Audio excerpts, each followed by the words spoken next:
영과 육을 모두 채우는 브라운백 런치! 예수님의 이름으로 사랑합니다. 네, 저도요. 예수님의 이름으로 사랑한다는 건 무슨 뜻이에요? 예수님의 이름을 걸고. 그런 거예요? 제 생각에는요. 네. 선을 긋는 것 같아요. 나 너 이성적으로 좋아하는 거 아니니까 오해하지 마. 그냥 거기까지야. 딴 생각하지 마. 사랑은 뭐죠? 사랑은? 오래 참고. 온유하며 흑암 위의 기분. 창세기 1장 태초에 하나님이. 자, 오늘은 한식으로 함께하는 브라운백 런치. 와사비 참치 마요 김밥, 뭐죠? 이거는? 크래미 김밥, 닭강정. 근데 우리 김밥 먹을 때 요거 빠질 수 없죠? 어묵탕. 오늘 호화로운 점심 식사를.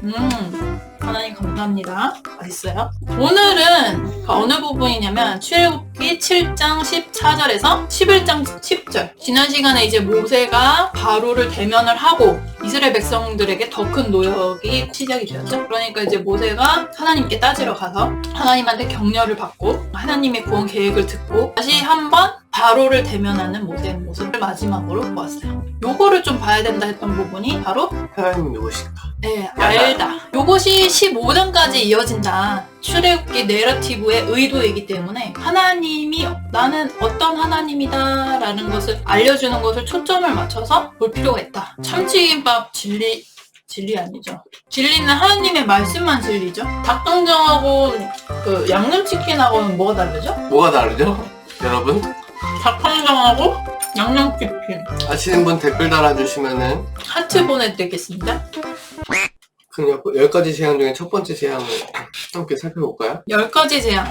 무엇이 있었는지 한번 읊어보도록 하겠습니다. 피, 게이파, 온? 전염병. 물림병인데 온역이라고 해서 피, 게이파, 돌, 종, 우, 매, 흑장. 자, 맨 처음에 나일강이 피로 변했어요. 네. 저는 예전에 이거 이렇게 많이 배웠거든요. 10가지 재앙이 애굽의 신들과 관련이 있었다. 그래서 이스라엘의 여호와 하나님이 애굽의 신들을 처단하는, 심판하시는 모습을 보여주기 위해서 이 10가지 재앙이 벌어졌다라는 이야기를 들은 적이 있어 없어요. 들어본 것 같아요. 또 한 가지 들었던 거는 이거예요. 재앙의 순서대로 이렇게 된 게 인과론적으로 서로 연결되어 있기 때문에 이런 일이 일어나. 과도하게 비가 내리고 이로 말미암아 나일강이 비정상적으로 범람을 하고 그렇게 되면은 거기가 원래 그 흙이 조금 약간 빨간 뭐 그런 거래요. 피가 아니라 사실은 붉게 된 거다. 그 때문에 이제 편모충이라는 미생물들이 막 씻겨 내려오면서 붉고 탁하게 이제 강이 변했고 때문에 이제 물고기가 죽으니까 뭐 개구리가 나타나고 개구리가 나타나니까 이렇게. 그런데 이 바로가 물이 피로 변화해도 바로는 궁으로 그냥 들어갔다. 어차피 누군가는 구해러 오겠지 뭐 그런 거예요. 그 일에 관심을 가지지도 아니하였다. 뭐 요 정도 가지고 사람이 마음이 변하지 않아요. 요 정도는 그냥 어떻게든 해결책을 구할 수 있는 수준이라고 생각했으니까. 그 구절 바로 아래에 궁으로 바로 왕 들어갔고 백성들은 물을 찾으러 땅을 파고 있어요. 막 돌아다니면서. 자기 백성들에 대해서 뭐 관심 없는 것 같아요. 이렇게 나일강을 치신 후에 일주일이 지난 거예요. 일주일 동안 지금 마실 물이 없었어요. 그릇 안에 모두 피가 있을 것이다 이랬으니까 사실 온통 다 피로 변했다라는 뜻입니다. 아무튼 아까 말씀을 드렸던 두 가지의 그 열재양 신학, 자연주의적 시각, 신들의 전쟁, 둘 다 안 맞는 말이다. 박 교수님 그렇게 얘기하고 계시고요. 굳이 자연주의적으로 해석을 할 필요가 있냐? 그렇다면은 신약에서 예수님이 물 위를 걷는 거. 그 물이 뭔가 그 사람을 부유하게 띄워주는 뭔가 그런 것일 것이다 라고 얘기를 그러면은 그거 다 할 거냐? 이 사람들의 주장은 뭐가 이적이냐고 했을 때 이 자연적인 것들이 강도가 좀 셌다. 빨갛게 변할 수도 있는 거지 원래 자연적으로 봤을 때는. 그런데 이게 강도가 셌다. 그러니까 마치 이런 거죠. 예수님이 물이 변하여 포도주로 만드셨는데 원래 물을 포도주로 만들 수는 있지. 시간의 어떤 흐름이 포도를 쟁여놔가지고 오랫동안. 근데 그게 신속하게 됐다는 뭐 이런 식으로 이 사람들을 해석할 거 아니에요? 또 치유하는 것들? 뭐 이렇게 해서 뭐 온기로 사람 사람의 온기로 귀가 낫거나 뭐 이럴 수 있잖아. 침 발라가지고 소독하거나 뭐 이래서 나을 수 있다라고 주장을 이 사람들은 할 거냐 이 말이에요. 아니다. 초자연적인 것이기 때문에 이적이라고 설명을 해야지, 자연적인 것들의 현상을 과하게 나타났기 때문에 이적이라고 보면은 이게 설명이 안 되는 부분들이 너무 많다. 이제 신들의 전쟁에 대한 얘기인데, 애굽에서 섬기던 나일강의 신, 뭐 이름들이 막 엄청 많습니다. 뭐 하피부터 시작해가지고 다 물고기 신들, 뭐 개구리는 헤켓이라는 개구리 머리를 가진 신부터 시작해서 쭉쭉쭉쭉 가서 또 마지막에 장자의 죽음에서는 자기 자신을 우상시하는 바로를 치시는 것이다. 성경 전체적으로 봤을 때는 그 신들과의 전쟁에 대해서 설명하고 있거나 말하고 있지 않다. 거의 장자의 죽음에서만 설명하고 있는데 다른 것들에 대해서는 그런 얘기하고 있지 않다라는 약점이 보여지고 있습니다. 출애굽기 12장 12절, 민수기 33장 4절 보면은 하나님이 언급하시는 부분도 열재앙의 모든 신들에 대해서는 언급한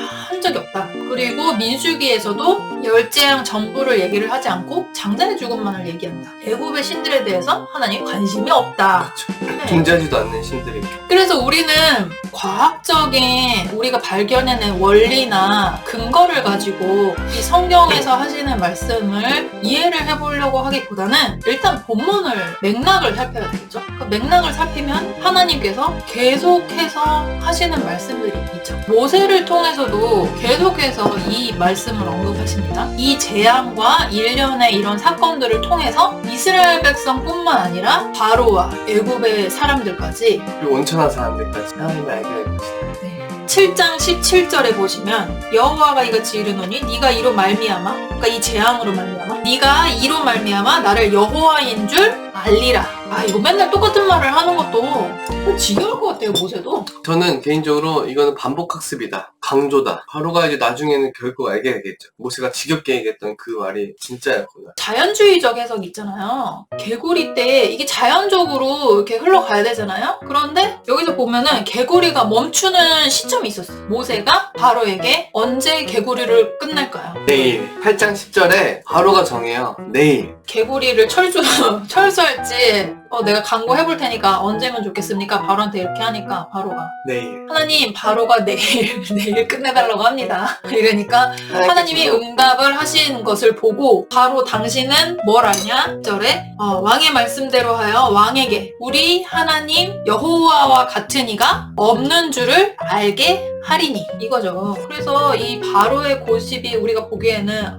정말 끈질기다 이렇게 하지만, 사실은 악인의 이 고집을 통해서도 천하의 모든 만민이 하나님을 다 알게 되는 그런 계기가 되는 거죠. 그래서 결국에는 이 바로가 하나님을 알리는 전광판이 되었다. 광고판. 반짝반짝. 그리스도의 편지가 되면 좋으려나? 우리는 이렇게 되면 안 되겠습니까? 열재앙 중에 흥미로운 점은 1번부터 5번까지는 바로가 자기 고집, 완강한 마음으로 끝까지 하나님을 거부하고 대적했지만, 6번째 재앙부터는 하나님이 그의 마음을 완강하게 했다라는 장면이 이제 시작됩니다. 결국에는 바로가 좋은 일 한 거 아닌가 이렇게 생각하시는 분들도 있더라고요. 바로가 좋은 일 한 거 아닌가? 하나님한테 쓰임 받았으니까. 쓰임 받았다고? 네. 그리고 또 하나님이 직접 완강하게 했으니까 하나님 잘못이다. 하나님 탓이다. 그러니까 하나님의 섭리와 자유의지 둘이 이렇게 부딪히는 부분을 어떻게 이해해야 될까? 바로는 잘못이 있는가 없는가? 알고 보니 이게 이해할 거리가 아니더라고요. 이해가 안 되는 것을 이해하려고 하니까 이게 이해가 안 가죠. 박 교수님은 3가지로 정리하고 계십니다. 결론은 이거예요. 우리가 자유의지와 예정의 관계에 대해서 너무 심오하기 때문에 사실 다 이해할 수가 없다. 우리 차원에서 이해할 만한 그런 내용은 아닌데, 본문을 통해서 살펴볼 때 첫 번째, 바로의 완악함은 처음에 하나님이 완악함을 버리라고 하셨을 때도 있었다. 두 번째는 완악함을 버릴 기회를 많이 주셨다. 그럼에도 불구하고 완악함을 버리지 않았다. 세 번째는 자기 멋대로 하도록 기회를 주었을 때는 본인 마음대로 했는데, 그 기회가 끝났을 때 하나님이 완악하게 하셨다. 그래서 결국은 이거는 하나님 탓이라고 볼 수가 없다. 이렇게 정리를 하고 계시고요. 우리가 중요하게 봐야 할 거는 바로의 탓이냐 아니냐, 뭐 이런 얘기보다도 지금 성경에서 무엇을 말하고 싶어 하는가를 봐야 되는 건데, 그거를 포커스를 맞추면은 이거를 봐야 되는 거죠. 재앙의 결과로 무엇이 나타났느냐. 이 10가지 재앙을 하나님이 의도하신 바가 있어요. 뭘 알려주시려고. 그래서 그거를 알기 위해서는 이 10가지 재앙의 결과를 살펴보는 게 좋겠죠? 재앙의 결과 첫 번째, 출애굽기 11장 3절에서 나옵니다. 또 그 사람 모세는 애굽 땅에 있는 바로의 신하와 백성의 눈에 아주 위대하게 보였다. 이게 하나님이 펼치신 이 재앙들이 끝났을 때 모세가 위대하게 보였다는 거야. 재앙의 결과 두 번째, 하나님을 향한 이스라엘 백성의 마음이 회복된다. 그 고역이 시작되니까 이스라엘 백성의 마음이 상해서 어이 진짜 뭐야, 이런 재앙들의 과정을 통해서 이스라엘 백성들이 하나님을 조금 더 인격적으로 알아가게 된 것 같아요. 하나님이 구별을 하시네? 진짜 우리의 하나님이시네? 여러 재앙 가운데 애굽에는 발생하고 고센 땅에는 발생하지 않고 네. 살아계신 하나님, 우리의 하나님, 우리는 그의 백성, 이거를 눈으로 이제 보게 되는 사건들이지 않습니까? 이제 지식적인 하나님에 네. 대해서 경험적인 하나님을 네, 만나는 거죠. 하나님이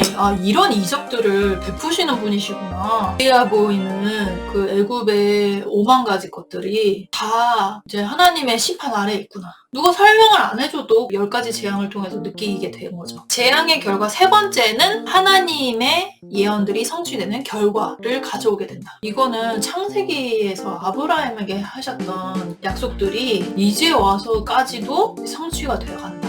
아브라함에게 하나님이 그들이 섬기는 나라를 내가 징벌할지며 큰 재물을 이끌고 내 백성들이 나올 것이다. 기 3장에서 백성에게 은혜를 입히게 할 것이다 할지라 너희가 나갈 때 빈손으로 가지 아니하리라 뭐 이런 거. 그래서 이런 것들이 다 성취됨을 이 재앙 끝에 봤어요. 그 다음에 가장 중요한 거는 5장에서 나왔던 바로가 여호와 하나님을 알지 못한다고 해서 못 보내겠다 이랬는데 이제 알게 되고 이스라엘을 보내주죠. 이 재앙의 결과를 통해서 봤을 때 결국은 모든 사람들이 하나님을 알게 된다. 하나님의 약속이 성취되었다. 하나님이 가장 크신 분이시다. 핵심은 이 모든 재앙의 시작은 하나님이셨고 이 재앙을 통해서 하나님이 누구신지 조금 더 알 수 있었고 이스라엘 백성들의 신앙이 회복되었고 언약이 성취된다. 하나님보다는 이 세상에 살면서 우리 삶, 생명과 연관해서 아주 중요한 것이라고 생각되어지는 것들이 많이 있잖아요.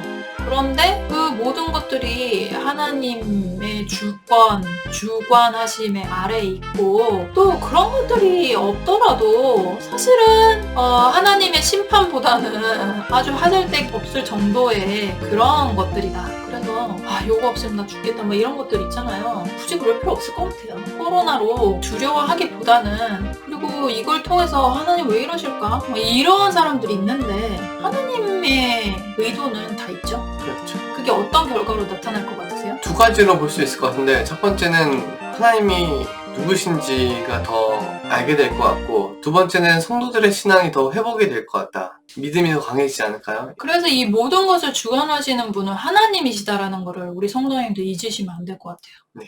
그거를 아시면 잠잠히 하나님이 행하시는 역사들을 지켜볼 여유가 생길 수 있을 것 같고 두려워하고 시간을 헛되이 흘려보내는 것이 아니라 우리의 신앙을 조금 더 성장시킬 수 있는 그런 기회로 삼았으면 좋겠습니다. 하나님이 원하시는 것은 요것들 한번 어려움 당해봐라? 이런 건 아니시잖아요. 결국은 하나님의 영광을 위해서입니다. 근데 그 영광을 어떻게 드러내실지는 하나님의 방식대로 드러내시는데 그때에 우리가 바로처럼 쓰임받을 것이냐 모세처럼 사용될 것이냐 이런 거에 염두에 두고 이 어려운 때를 잘 지나갔으면 좋겠습니다. 하나님이 주시는 지혜가 분명히 성도님들에게 있어요. 그 지혜를 붙잡고 나아가야 되는 것 같아요. 그 지혜를 붙잡기 위해서 하나님을 더욱 알아야 되죠. 하나님을 더욱 알려면 말씀과 기도.